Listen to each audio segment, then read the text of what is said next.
சொன்ன விஷயத்த பிரதமர் விமர்சிக்கிறார் அப்படின்னு சொல்றீங்க. ஆனா பிரதமர் இஸ்லாமியர்கள் பற்றி குறிப்பிடும் போது ஊடுருவியவர்கள் அப்படின்னு சொல்றதும், சட்டவிரோதமாக குடியேறியவர்கள் அப்படின்னு சொல்றதும், அதிகமான குழந்தைகளை பெற்றுக்கொள்பவர்கள் என்று அவர்களை குறிப்பிடுவதும் சரியான முறையா?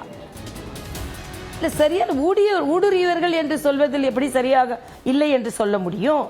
ஆக ஊடுருவியவர்களுக்கும் அதுக்கு தான் நம்ம பார்த்துருக்கோமே, வெஸ்ட் பெங்கால்ல அவங்க ஊடுருவியவர்களை எல்லாம் வைத்துக் கொண்டுதான், அதனாலதான் நாம சிஏஏ கொண்டு வருவதே அதை போல ஊடுருவியர்கள் எல்லாம் கட்டுப்படுத்தி நம் நாட்டின் வளங்கள் நம் நாட்டு மக்களுக்கு. இதுல என்ன பிரச்சனைனா, காங்கிரஸ் என்ன கேட்கிறேன், 50 ஆண்டு காலம் அவர்கள் இந்த நாட்டை ஆண்டு இருக்கிறார்கள் இல்லையே, அப்படி சொல்லலையே. இஸ்லாமியர்களுக்கும் குடியுரிமை கொடுப்பதுதான் சிஏஏ சட்டம்.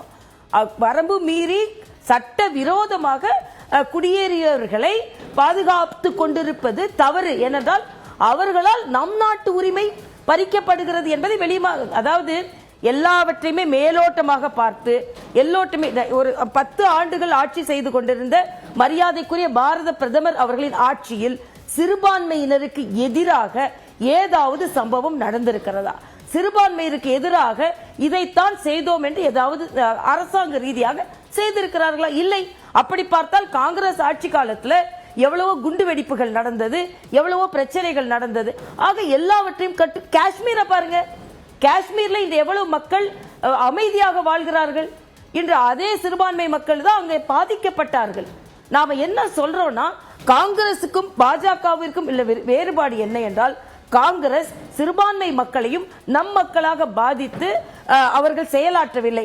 காங்கிரஸ் அவர்களை வாக்கு வங்கியாகவே வைத்துக் கொண்டு அவர்களின் முன்னேற்றத்திற்கு எந்த முயற்சி மேற்கொள்ளவில்லை. ஆனால் பாஜக அவர்களையும் இணைத்துக் கொண்டு, அவர்களும் இந்த நாட்டு குடிமக்கள் என்று எல்லா திட்டங்களிலும் அவர்களையும் இணைத்துக் கொண்டு அவர்களுக்கான திட்டங்களை கொடுத்து கொண்டிருப்பதால் காங்கிரஸ் இப்பொழுது என்ன செய்வது என்று தெரியாமல் மறுபடியும் அதே பிரித்தாளும் சூழ்ச்சியை அவர்கள் செய்ய இருக்கிறார்கள். அதற்கு மக்கள் பலியாகிவிடக் கூடாது என்பதுதான் பிரதமரின் வாதம். அதைத்தான் நான் தெளிவாக சொல்கிறேன்.